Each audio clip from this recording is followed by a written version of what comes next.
My name is Era, and I'm the host of the Tamil Creator Podcast. I chat with creators from all over the world to share their stories and discuss hot topics in a way that I hope inspires, educates, and entertains you. Hello, everyone, and welcome to another episode of the Tamil Creator. I'm your host, Era, and today we have a special guest. Her name is Milli Thangarajah. I hope I pronounced that right. I'm always bad with names, even though I'm Tamil. And she is a published international makeup artist who specializes in both bridal and editorial. She currently balances the tough task of working a full-time job in finance, but also balancing the demands of her almost full-time side hustle, but it's actually almost like another full-time hustle in makeup. So without further ado, I will let Milli introduce herself, talk a bit about her upbringing, and kind of just jump into how she does it all. Hey, well, hi. Thank you so much for having me. Thank you so much for taking your time and to do this. This is like really exciting for me, and I'm really honored. So thank you so much for this. I really appreciate it. So my name is Milli Thangarajah.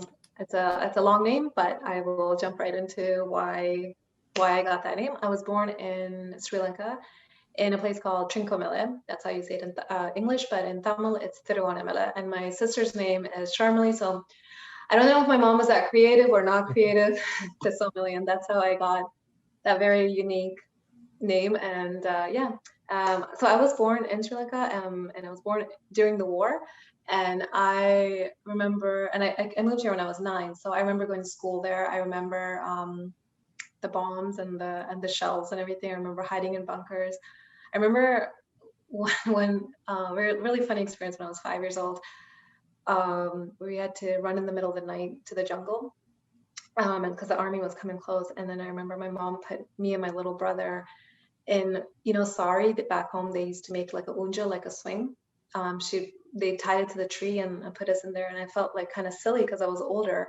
And I was like, no, I'm not a baby. I don't want to be in there. And my mom's like, no, the snakes will get you, because we were literally in the jungle, and we had to stay there overnight. And I can hear like elephants in the background and, these animals. So it was, as much as people think, oh my God, you grew up in the war, you're not traumatized. Maybe I just don't remember enough of it, but I can honestly say I had one of the best childhood like anyone can ask for. Like, who wouldn't want to like just climb like trees and like, like run around, play with your friends all day? I mean, it was, and our parents protected us from the war quite a bit. And I can't say I'm like traumatized by it, but it's definitely an experience that I have that I can appreciate other people around the world that go through the same thing.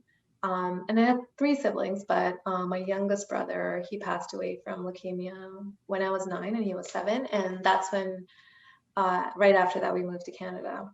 And it was obviously like, just like any other immigrant families, it was a struggle. We kind of grew up a little privileged back home. So it was different for my mom to work her first job when she's 40 years old and to watch that. So we kind of grew up with the mentality, just like almost all the immigrants, as survival mode. And when I was probably 15, I started working, and I would work, my parents separated for a little while. And so I would work and I'd have to help my mom with the bills. When you're 15, 16, 17, it's not the typical teenage life that you have or that you hear about, because most weekends I was working. And you don't really think about, I did think about what I wanted to do, and I really wanted to be an actress because I loved, it's not the famous part, it's the drama. It's like the acting part of it. And the funny thing is, I would always pretend that I was on the Jay Leno. Do you remember Jay Leno? Big Chin guy? Yeah, I would pretend I was on the Jay Leno show giving an interview. And I was thinking about this earlier today, and I was like, wow, it's ironic. I'm not a movie star or anything. I'm not on any TV show right now. But you manifest these things when you're little, and it's like, oh, look at me, I'm giving an interview not about my acting, but about something else that I've done, right? Yeah. But you don't, at that time, especially like in our like era, like when we moved here, we didn't have choices of what is it that you want to do. Do you want to do something creative? Oh, do you want to do something creative? Great, go get a university degree, start your career, and then do something creative. So there wasn't any option of like the kids that have it now, and good on them that they have that. And so I honestly wasn't sure what I wanted to do. And my sister was already in finance. So she kind of suggested that, hey, why don't you try this? And I was kind of good in accounting, not in math, but I was good in accounting. So honestly, I just started taking accounting courses, and I was working full time plus part time and going to school. And I would not recommend that to anybody. Your late teens and your 20s it goes by so fast, and it's there for such a short period of time. If you have to take a small loan to go to university, do it. Work a part-time job. Don't work two jobs, because life is all experience, right? And if you walk away with maybe $20,000 loan, you can work and pay that off really fast within a couple of years. But you working and going to school at the same time, first of all, your grades are going to suck. My grades were not that great, I'll be honest with you, because I was so tired. I was working all the time. Imagine working full-time, part-time, and going to school. And I miss the university life, the pub nights, just hanging out, whatever. So I would recommend to anybody, get your education, follow your passion, get your education, but don't forget to enjoy your life and not always focus on getting the money to pay your bills all the time, because your bills are always going to be there. So prioritize what's important. And when you're younger, don't focus on brand names, don't focus on the expensive purses, the souped up cars. I don't know, maybe my generation, that's what all the guys had to have, like the fancy cars and stuff. Don't focus on that, because those are not life experiences, those are material. And focus on the quality of life, what you want to do with it, what experience. Because when I look back, I've traveled to a few places, and when I hear someone that says they've never traveled, I'm like, wow, you've never been anywhere, like, but for me, it's like I could die tomorrow and be like, I enjoyed my life. I don't have too much to complain about. So, and then my life after that was just a roller coaster. So I started working full time at a really, really young age, and in accounting. And then I was also working part time. I was serving, and I was bartending. And of course I'd go out with my friends, but it wasn't the same, because I was trying to juggle everything, and I was still doing school. And eventually, like, I did that for like 10 years, started getting tired of it. And I went to get my makeup done once for something, and I was like, oh, this is kind of cool. And I've always loved makeup, not like girls like now. I feel like almost all the girls are so good at makeup and good on them. You can't tell who's a makeup artist and who's not a makeup artist. But before, you really needed to have that kind of skill. And so when I went to the get my makeup done, I thought it was like really cool. And my friend and I decided just to go to makeup school, just to try it out. And honestly, it just kind of rolled up from there. And the thing is, don't wait for something to be perfect to start. So I finished makeup school, I think it was like August. And then we're like trying to come up with a plan and stuff. By December, we had our business cards going, we had our Instagram, we had this, that. And I've never had Instagram before that. I didn't really care about Instagram. I wasn't into all the social media and stuff. It was like only Facebook, like, and I didn't really care about all that stuff. But it really, like, was such a huge learning curve about like social media. And this was like 6-7 years ago, so it's a lot different even now. Yeah, and so and you learn as you go. You're never going to be perfect. So don't wait for the right time. And I should be the last one saying this, because there's so many things that I want to do, and I'm like, oh, I don't think I'm ready. And I keep telling myself, you're going to fail the first 10, 20, 30 times, but that's how you're going to learn. You're never going to get it right. So that's basically how I became a makeup artist. And I think a couple of years ago, I was doing makeup full time for about a year and a half, 2 years, maybe longer than that. And it was great. I got to do so many different editorials and stuff. And that's when I learned a lot about doing editorial work, networking, which is really, really important. And honestly, I think for the first 3-4 years, I would never say no. Even if I didn't want to do it, I would not say no, because it wasn't about, oh, and let me know if I'm like rambling on. If you want to interrupt and ask any questions, please do. I was gonna say you're doing such a great intro that Oh, you're gonna steal some oh of my God, my I'm so you're gonna no, you're gonna steal some of my questions, but I didn't want to cut you off, so keep going. no, please. Oh my God, no, I'm horrible. No, like just Well, I was gonna make, there's a lot of great things you kind of said there. We can kind of go from there. So yeah, number one is when you told the story of Sri Lanka, when your mom told you you had to kind of sleep like above the ground because snakes. I'm yeah. terrified of snakes, so I was like, it Oh my might hurt. God, me too. I was like, I was just like thinking because like one of the reasons I'm scared to go back to Sri Lanka is I'm scared of like I hear about all these stories about people like getting bitten by snakes, and that's like my one of my biggest fears, and also lightning as well, which is why I keep looking outside. So that's one thing. Then number two is like I got tired hearing kind of how it's crazy, like hearing a story about kind of because you kind of have to grow up earlier than maybe most Yeah. kids because you have to work earlier, you have to pay your way through school, like you didn't really have help to kind of do that. So I guess instead of taking a loan on, you kind of worked and like you kind of felt like you missed out on these experiences that, like you said, they're hard to kind of get back because, um, you might push out things like I think we talked about it before we jumped on the podcast, but people talk about retiring and getting to 65. But what if you get sick or like you can't really predict the future? It's like as human beings, we have this kind of fine balance between planning for the future because you don't want to like go crazy, blow all your money, live like tomorrow is not going to happen, but you also don't want to like put everything towards the future and like just be like, you know what, I'll just work like crazy, I won't sleep, and I'll just enjoy 20 years from now because 20 years from now, maybe your life changes. Like you have other Yeah. responsibilities. You might have a family, you might have sickness, you might have sick parents. Hmm. Um, so just kind of there's so many kind of different angles. But one thing I want to kind of ask you was you worked so hard during school to ensure that you kind of had as little debt as possible as you left school. Yeah. um, do you feel like if you had a time machine to kind of go back in time, would you have even gone to school, or would you have kind of jumped straight into working or doing makeup? What would you do if you had a chance to kind of go back in a time machine? Okay. Quickly to touch on the snake story, I cannot even look at snakes on screen. Like if somebody, I can't even go to the zoo. I can't even look at snakes behind glass doors. I'm petrified of snakes. Oh no, I I could mean, when do you're that. when you're little, like you can't remember. But yeah, I cannot. If someone even like puts a fake snake in front of me, I will scream. So Oh, I completely understand your fear. like when we went to Bali, and I think there was a temple in Ubud or whatever, and like everyone like in our group wanted to kind of go see it.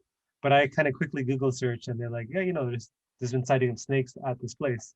So I quickly kind of, you know, put that down. Like I don't play around with snakes, Yeah, especially ones that I know, like Sri Lanka. Like these are not like gardener snakes; these are like king cobras. So I don't yeah, yeah. play when there's serious, poisonous snakes around. But sorry, continue. Yeah, no, I just wanted to like let you know, like it's yeah, I completely understand. I can't even like think about that. But getting back to your actual question, if I can go back in a time machine, would I go to university? I It's such a tough question because I think it's important to have that sort of experience too. Not necessarily that I would not do accounting, absolutely not. But I think you form such a bond with those groups of university students. And by any means, like this is, I'm not encouraging anyone to go or discouraging anyone not to go or anything like that. It's just the experience that I know that my friends have had that I'm like, oh man, I wish I had that. But I wish I had taken some courses that I would have been a little bit more passionate about. And at that time, I really was passionate about acting, and I did take some acting courses. So while I was going to full time at Ryerson, I was also doing some acting classes at George Brown College, and I also took some private acting classes. And one thing I can tell people is stop listening to other people's advice.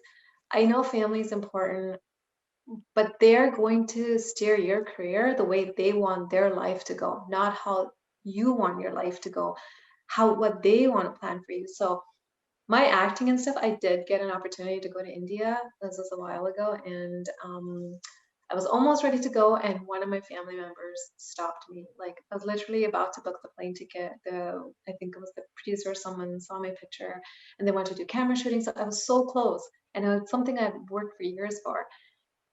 And one of my family members just went kind of crazy and stopped me. Until this day, I regret stopping, like listening to them and not going, because it just became this huge family drama and I just couldn't handle it. So if you, and I was an adult, by the way, I wasn't a child. So if you want to go for something, stop listening to what's the, and I think about it now. And I went to counseling for something once, and I remember my counselor said, what is the absolute worst that can happen in any situation that you're in? So I think about it now, what's the worst that can happen? And at that time, I go to India and I don't get selected. And I think my family members were, you have to go back home and sleep with the director.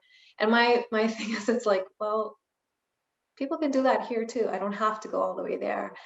Um, so choose choose your passion and go full force into it. Don't doubt yourself. Don't let other people talk you out of it, because it could be a lot about what they want for their career. So they're putting that on you.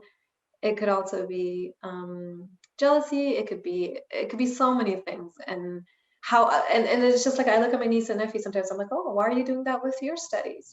But that's based on my perception. So if I can go back in time machine, I would still go to school, but I think I would do something else that I want to, not accounting for sure. So you said like you mentioned it several times now that you have always wanted to be kind of an actress. So what stops you? So what stops you today from kind of going ahead and pursuing that? This episode is sponsored by nobody. That's right, nobody. So if you could be kind enough to hit that subscribe button, that would mean a lot to me. Okay. It doesn't seem that way, but I could be kind of timid. I think it's also self-confidence, and honestly, it's like, oh, I don't think you have to be, and it's such a mind, you psych yourself out. And I think I'm like, oh no, I'm too old. Like, what kind of parts am I gonna get? And I think to myself, like, I love acting, not to be famous, but I just love like playing a different character and a different role, and then just becoming that person, right? So you're right, and I don't think anyone's asked me that question in a very, very long time. What's stopping me is me. There's nothing else that's stopping me except for myself. And I think with a lot of people, we psych ourselves out, we talk ourselves out of doing 90% of the things that we are capable of doing. And it doesn't have to be like an Angelina Jolie scale or anything. It could be like drama and like the local theater. And if that makes you happy, just do it. Well, yeah, like when I hear people, I notice when people talk about something specifically, and then if I hear they don't doing it, I'm one of those people that ask why not, because for me, it's like kind of going back earlier, I used to sit on things for a long time. If you know me now, I don't sit on anything. Sometimes I'm like too impatient. Like I'll be Yeah. sleeping and I'll have an idea and like I have to get up and write it or write it down or whatever. But I was just curious. Yeah, in terms of kind of, like I said, you're like this hustler. Like you've been like ever since you're in university, and like even now you're like, there's I think having a side hustle is a bit more common now than I guess when you first started, but Yeah. having a full-time job and also being a makeup artist, because that's quite demanding as well, especially when you've done it for a while, so like you're busy with kind of work. Yeah. How do you manage between the two, or is it just you just have like no sleep, or like how do you like manage those demands of both? Yeah. I am not going to glamorize it at all. What you see on Instagram is just a pretty filter covered with, oh my God, this is amazing. I'm not going to do that. It is tough as heck. Like, I can't tell you how many times I've actually literally like bawled in the car, cried in the car. There's twice I actually fell asleep on the wheel. Oh wow. I'm a lot more careful now, because I think at that time I was overworking myself. I learned my boundaries to say no now, and I've learned when I should take a break. And I think COVID actually really pushed me to that, to like take a little bit of break.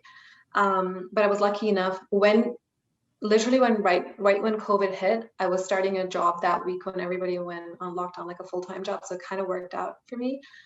But so when I used to work in downtown and I would take the GO train, I would be on my phone, like, do setting my next post and like doing all the writing and the hashtags and or answering emails and stuff. And then if I decide to post at 10 o'clock, 11 o'clock, or 12 o'clock, or whatever that day, I would take my phone out and I'd post. And it was tough. Like sometimes I run to the washroom sometimes and like try to like reply back if it's an urgent. It's and the first couple of years, maybe 3, 4 years actually, when I started doing makeup, there's so many sleepless nights because I sometimes, and when you're in finance, you have to work late a lot as well. And I remember sometimes practicing makeup looks at like 10, 11 o'clock at night, and then I'd wash my face off at 1, 2 o'clock, go to sleep, get up like a few hours later, take the train, go to work. It's tough, but I think what kept me going was like, it was the first time in a really, really long time, probably since forever, like I found something that I really like and I was kind of good at, and the smile on my clients' faces when I was done, like that made me happy. And don't get me wrong, I failed a lot too, but um, it's tough. But with COVID and working full time, it's helped me slow down, and I don't take as many clients as I used to. And because I'm like, I also want to have a life. I also want to enjoy my weekends in the summertime. So I really scale back a little bit. I focus more on the quality of work instead of taking like 20 clients and just boom, boom, boom, and not being creative. I'm trying to focus a little bit more on being creative instead of just doing it for the money or doing it because I just need to take more clients. But luckily, I think I've like gotten to a point where I can do that. And because I have a full-time job, if this was my full-time makeup like I was doing 2 years ago, I would take almost all the clients. But then I'm resting during the week, so it balanced out.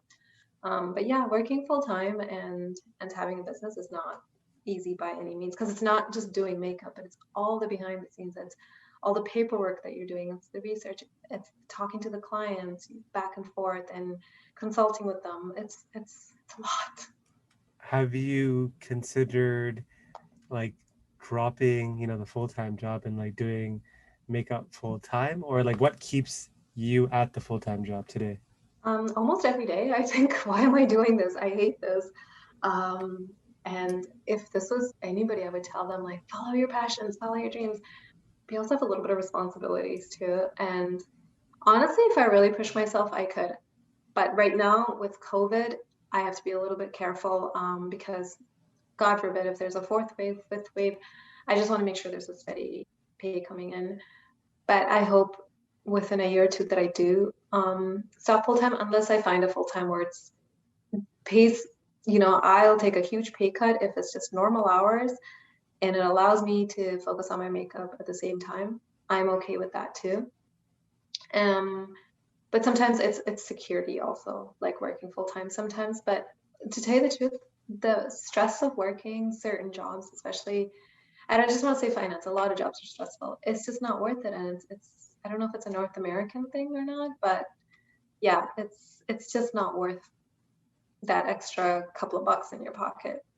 I think it's like a North American thing. I think Europe, I think, is very much swung the other way, where like generally it's like very more like maintaining a good lifestyle, right? Like they're about, I feel like here, I mean, I don't mind it. I actually like being orderly and like doing calendar invites and stuff, but I feel like there's a basketball player and he's European and he talks about in like North America, it's like everyone's so busy and it's so fast paced.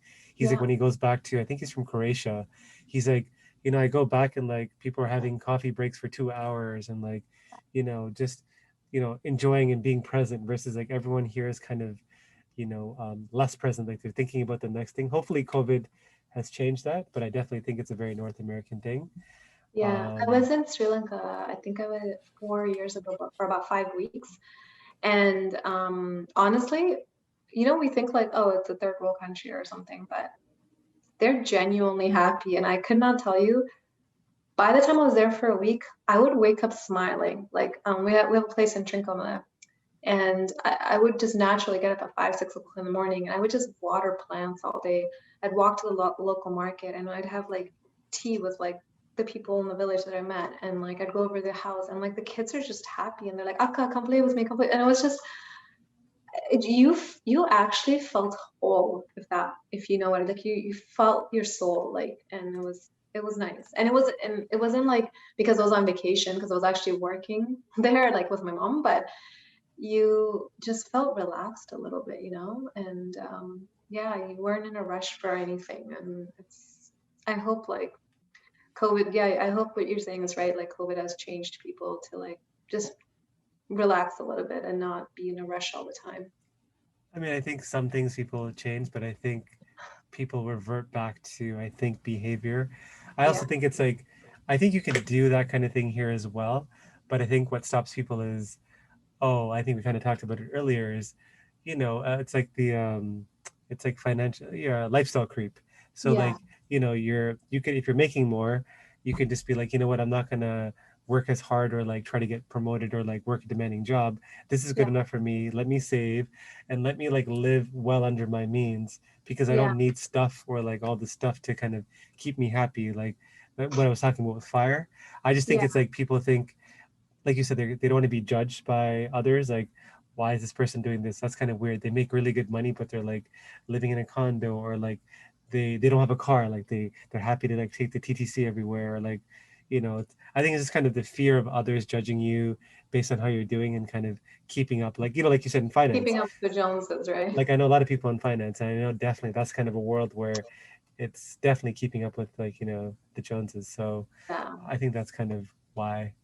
A question kind of around the makeup side is obviously like from making money as a makeup artist, I just think of the one way, which is you have clients, they pay you. But is that the only way to make money if you want to be in the makeup game? Or like, are there other opportunities to make money, like whether it's selling products, selling courses, like, Yeah. and have you explored any of these other opportunities? Yeah, and I think now, oh my God, there's so many opportunities out there. Before, where it's like you really had to hustle, you really had to go to people's houses, you would take on one client. Where like now I'm just like, well, if it's a non-bridal, I'm like I I don't want to waste my time unless I have three clients or something.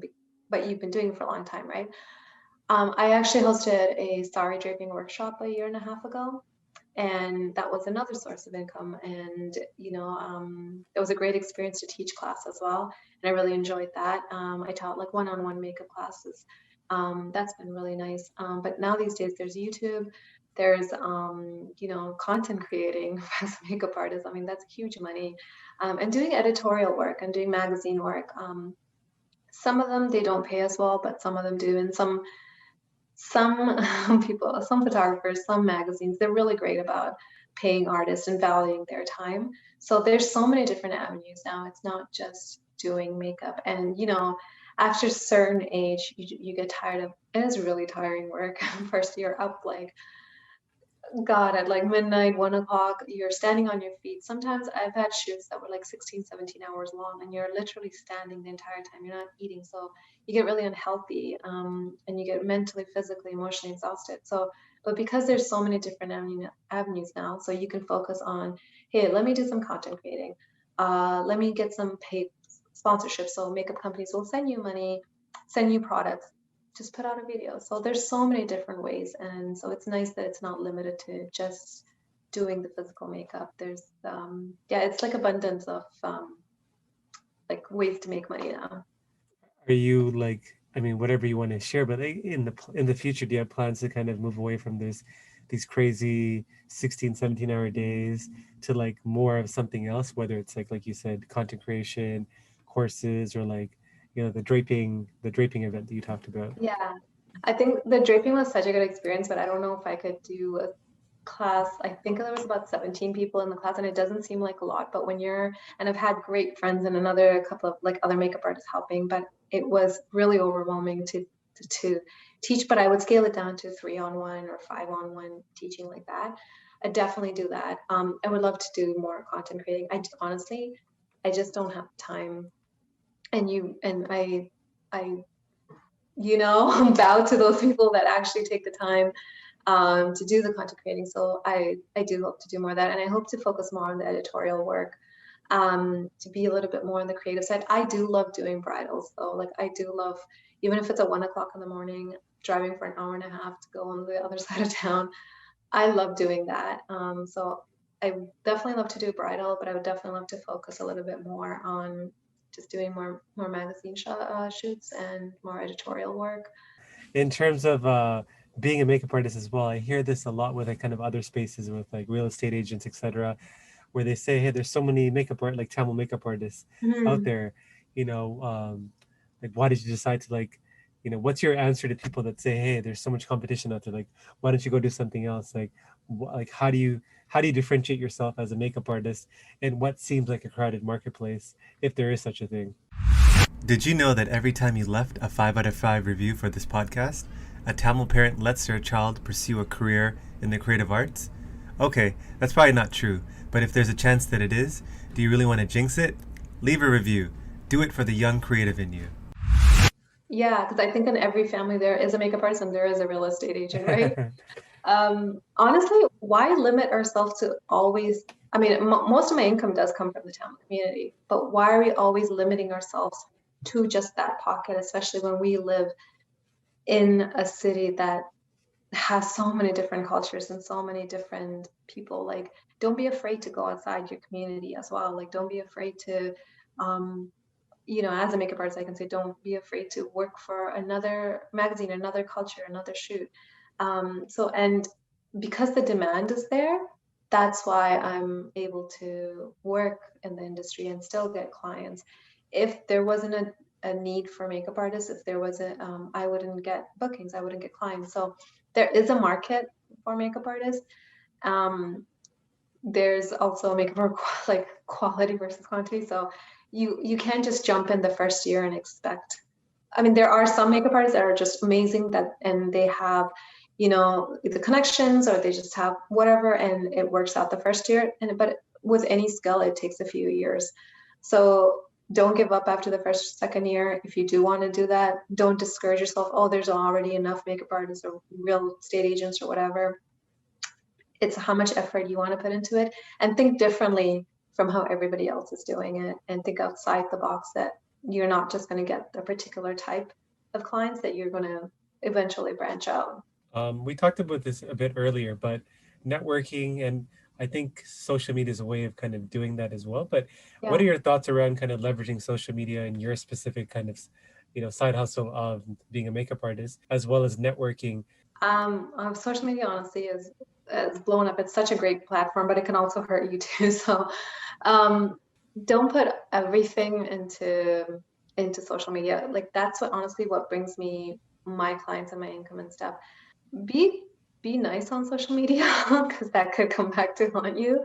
Be careful what you put out. Once it's written, once you post it, even if you delete it, you're never ever ever ever going. And I was watching this one guy who is in charge of like securities and stuff. He works in the States, and he's in charge of like hiring.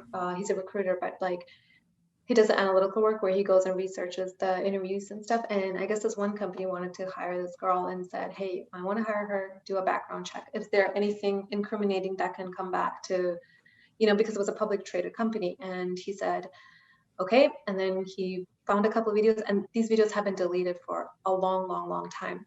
But there's another web there that it's never going to be deleted, right? And he's able to find it, we probably can't. And it was basically like a video of her, like, I guess dancing, like, she's in a club, she was young, she's a little provocatively into like a song that used like a word that's like derogatory now. And the company, even though she had all the qualifications, she had her master's, she had a PhD, everything, could not get hired because of that.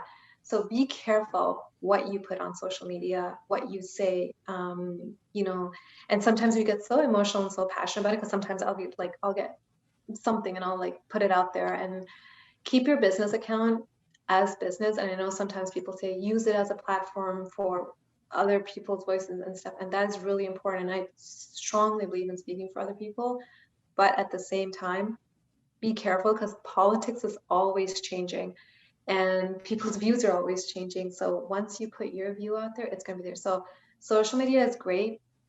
It's a great way to network, great way to, I mean, so many makeup artists, so many photographers, magazine writers, like so many people.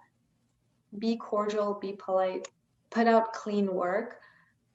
And I don't want to say don't be too opinionated, just be careful what you put out there and whose feelings you can hurt. So yeah, that's social media and networking.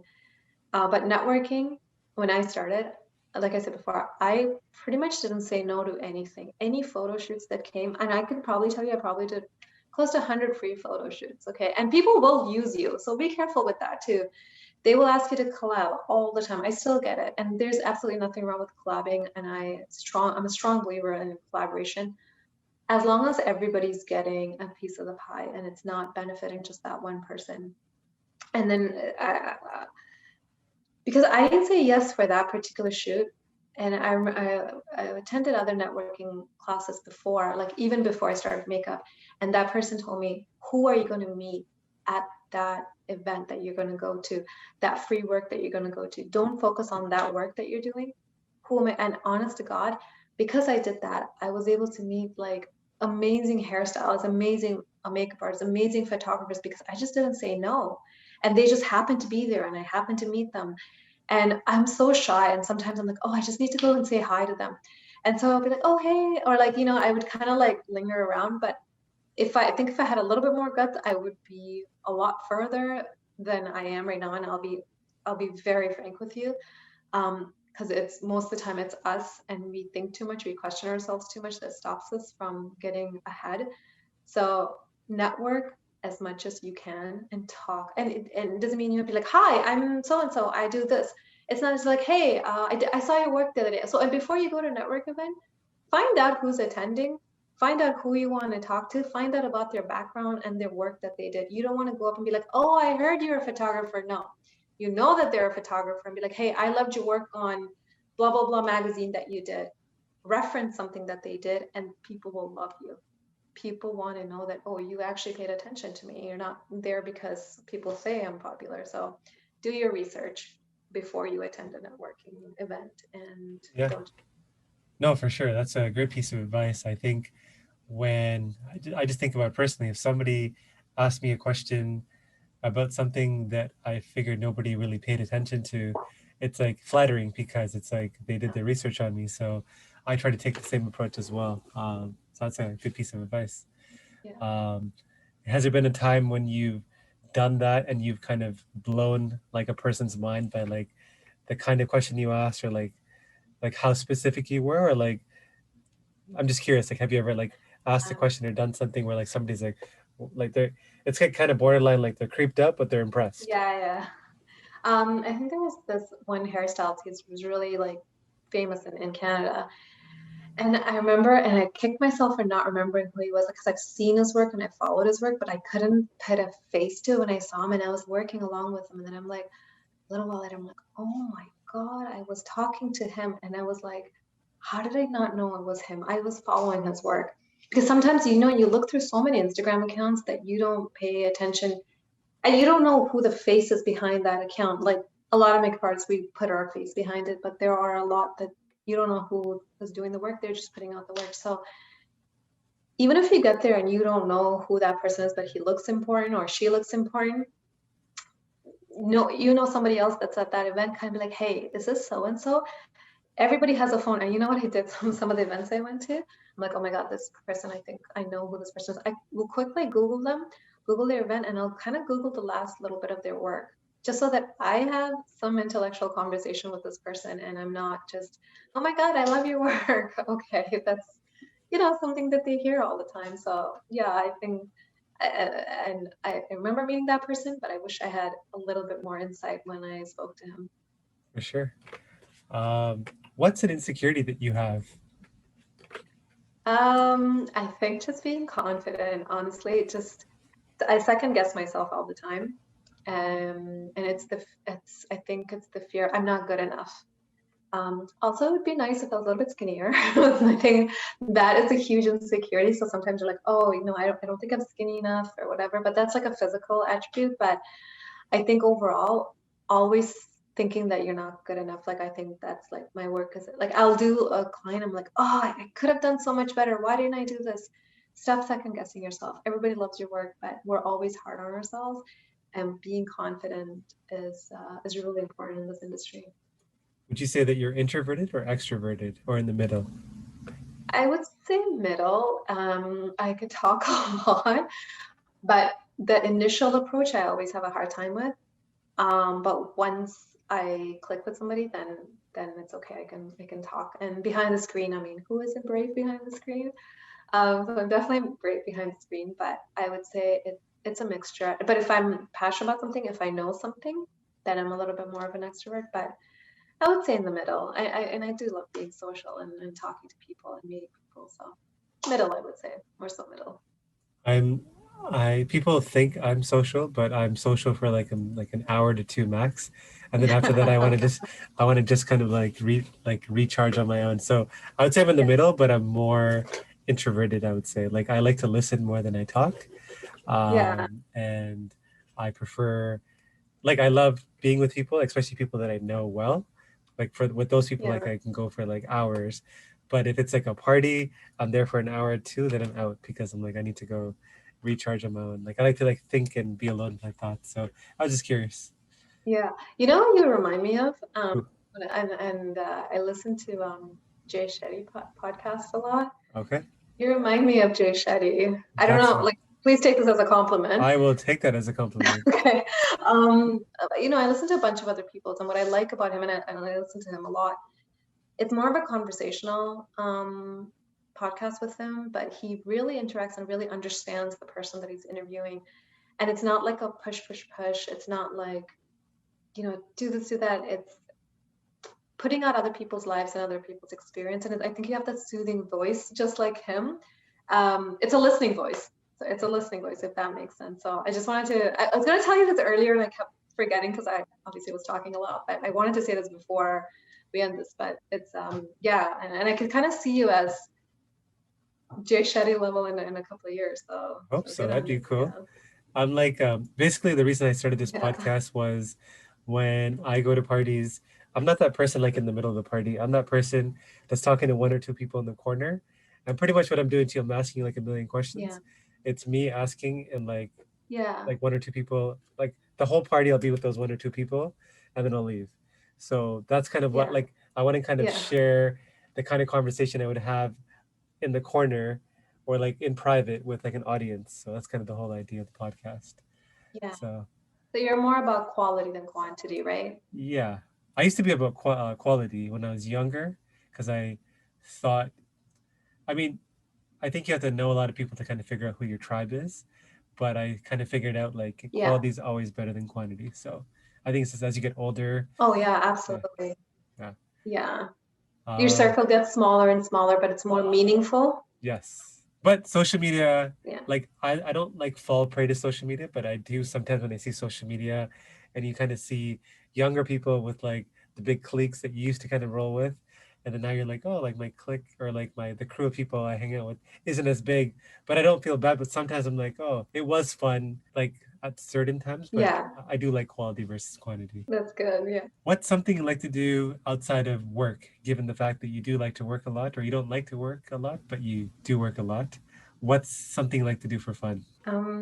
I do work a lot, unfortunately.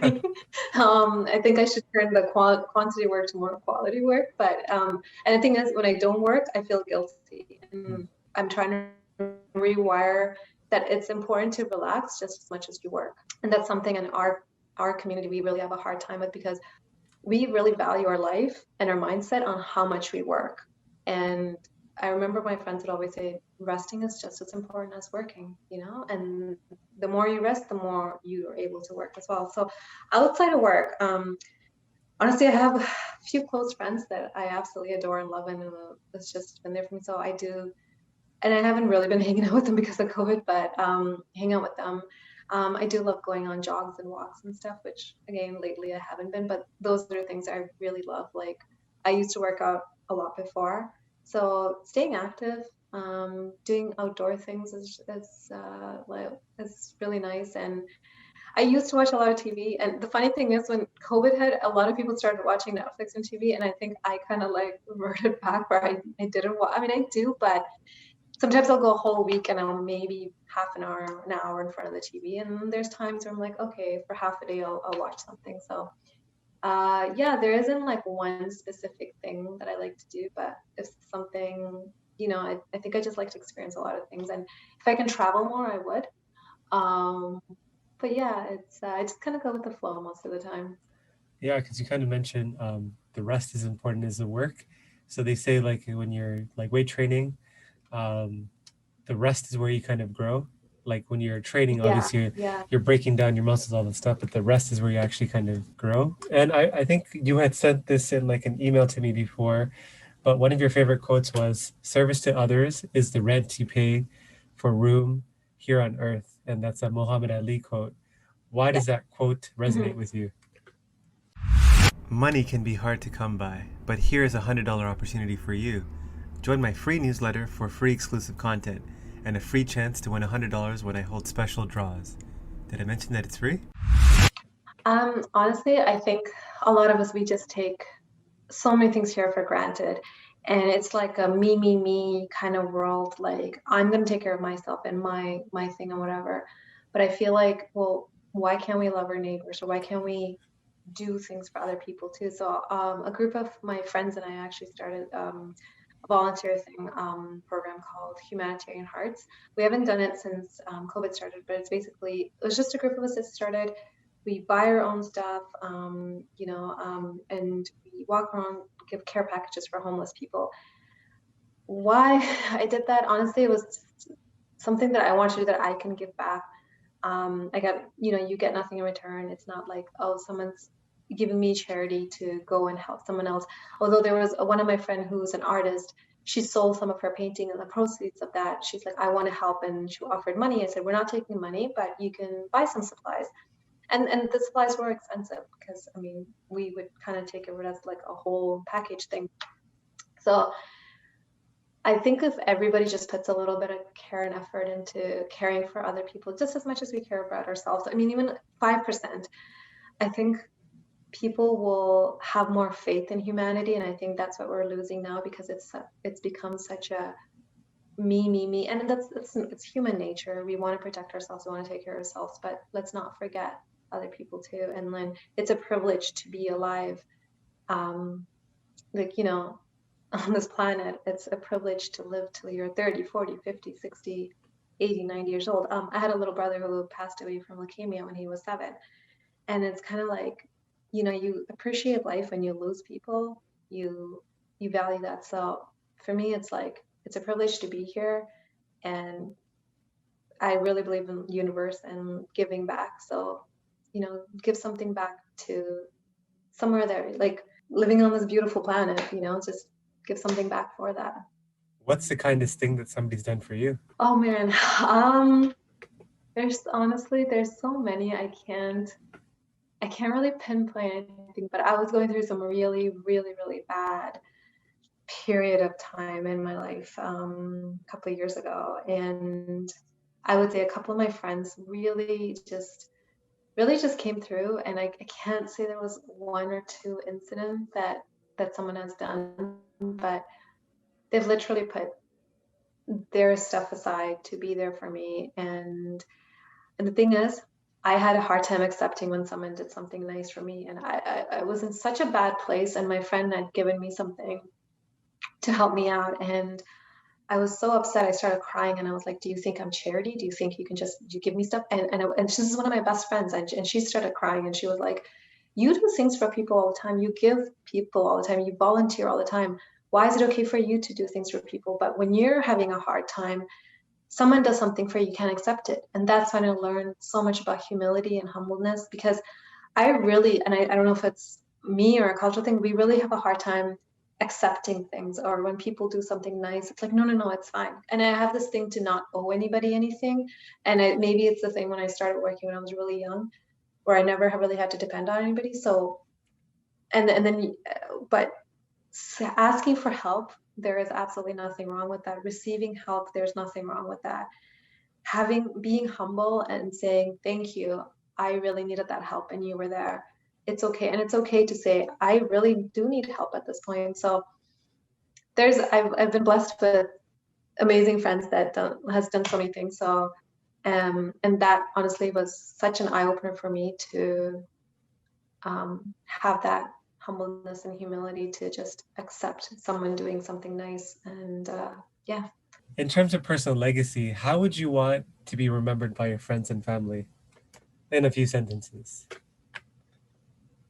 Honestly, I think I honestly want people to remember me as being a good person, and being a kind-hearted person. I mean, it'd be nice if they remember me as being talented too, but I think that's not really going to matter as much as how I treated somebody. And I hope they remember me as that I treated them with kindness and I was good to them, and that I was just a good person when I died, If you had a chance to go in a time machine and talk to 16-year-old Milli, what would you tell her? What would you tell her? I would tell her to suck it up. I would tell her to get off like the couch. And if my mom was really strict then, so I couldn't do a lot of things, but I would just tell her, don't waste your time. Don't overthink anything. You're going to fail. You're going to fail 20 times, and it is okay. Just because you fail, don't let that hold you back. Fail, get up, and try it again a different way. So yeah, I would just say, don't wait don't just suck it up. Just go for it. Go for every single opportunity that you can. Don't be confident and don't let your insecurities, your doubt stop you from just doing anything and everything. Is there like a book or like a podcast that you would recommend to people listening that really has had a significant impact on you? I would say there's like a specific, like I said, I do listen to Jay Shetty a lot. And there was one, I think it was last year, I was going for a long jog and I was listening to him interview Matthew McConaughey. And this is when he wrote his recent book.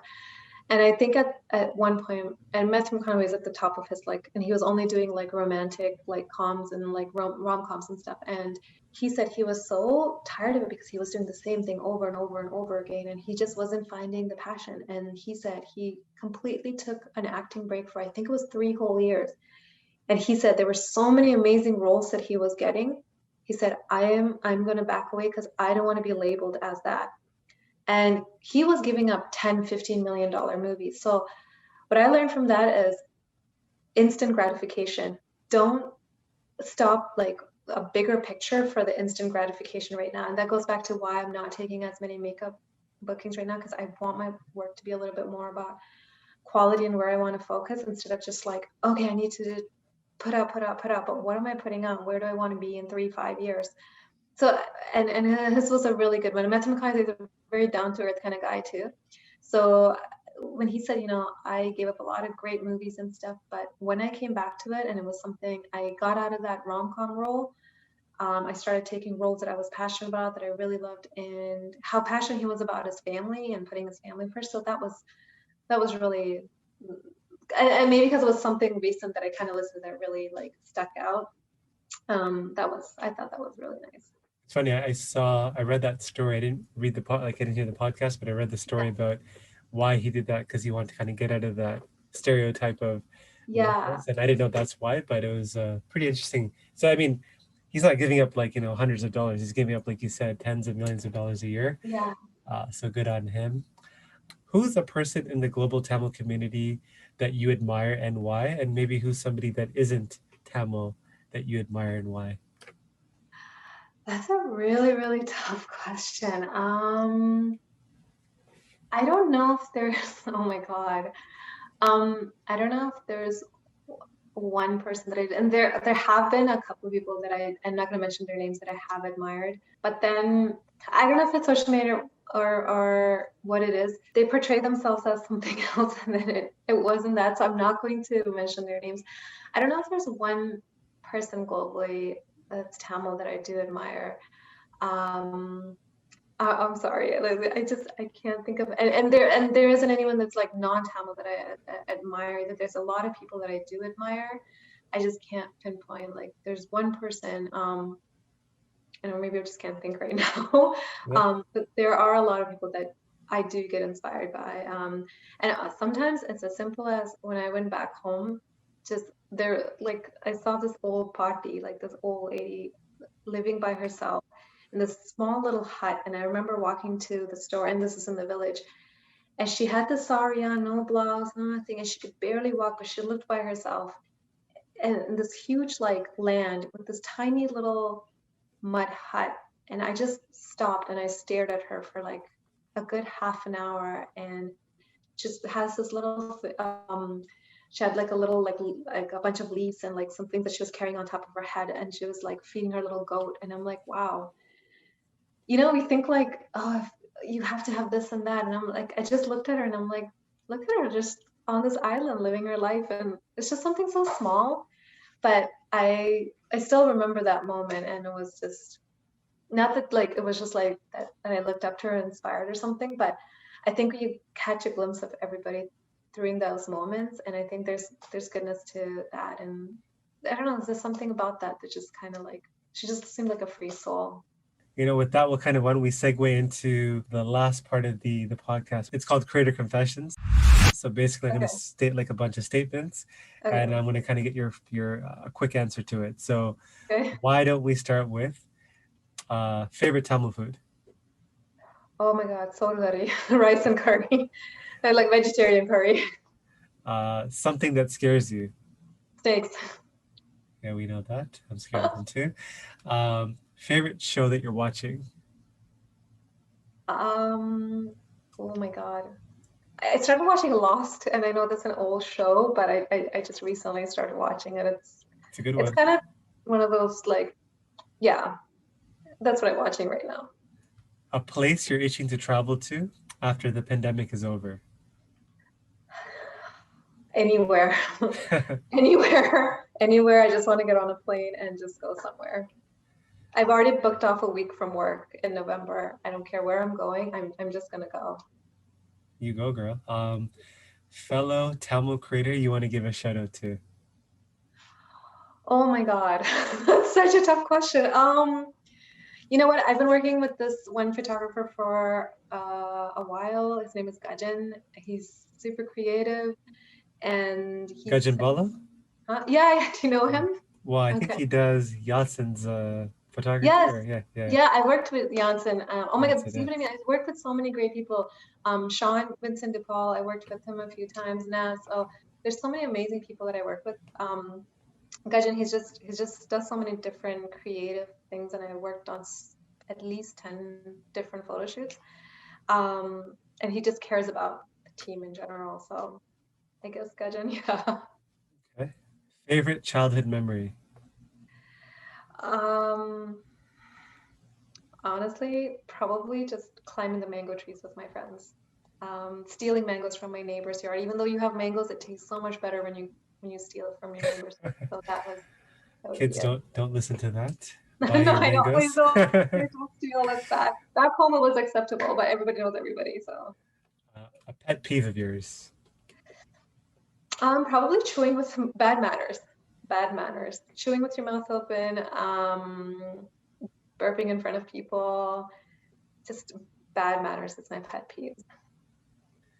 A person slash celebrity that you look up to? Oh man.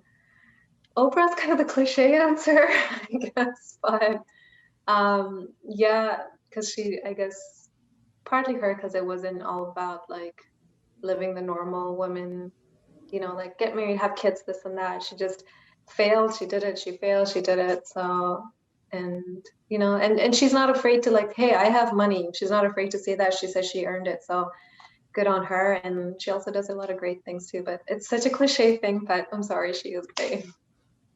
If you knew that you were going to die tomorrow, a regret that you would have? Not traveling enough. Not traveling Okay. enough. Yeah. Uh, Age you want to retire by?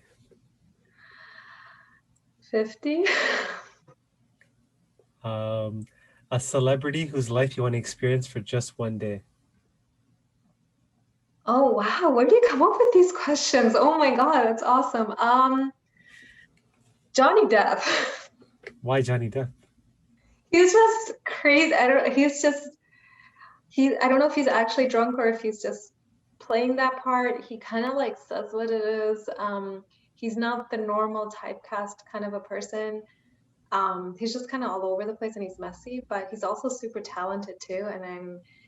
And I heard he doesn't always have the best manners on set. And I don't want experiences to have some crazy life-changing, altering experience, but he just seems like someone I just want to get in his head. And why are you like, are you playing a role or is that you? Like, Oh, makes sense. And finally, a public uh service announcement you want to leave our audience with. So it can be kind of specifically targeting people that are kind of want to be a makeup artist, or just generally any creators out there. Like what do you want to leave the audience with? um, honestly, start now. If there is something that you're thinking about doing, don't wait. Start now. It doesn't mean that you have to go full force into it.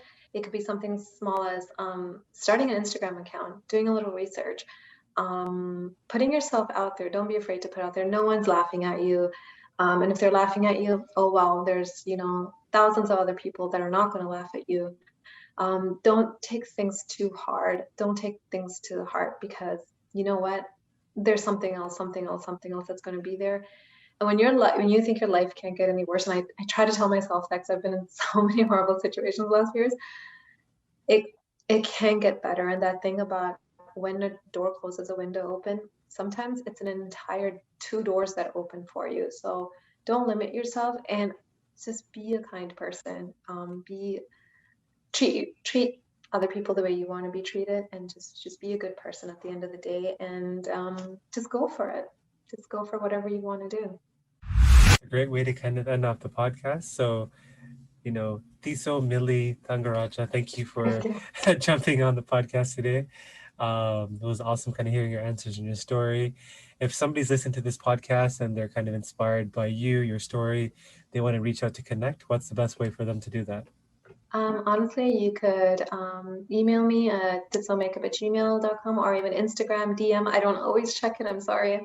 But I do try to check it every few days. But yeah, feel free to shoot me a DM. I'm super friendly, so I'll have a conversation with you if you need to. If you have any questions, please feel free to reach out to me. Email or DM me is probably the best way. She doesn't get back to you, it's because she's working pretty much 24 hours a day and advising kids to steal mangoes. So, my God. Only back home.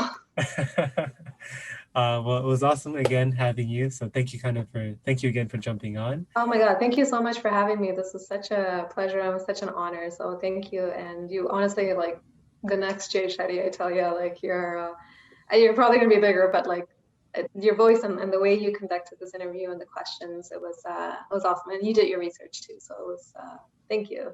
Let's see if her thoughts manifest many years down the line. It will. And if I could be a Jay Shetty, I will take it. But for now, I'll just settle for being me.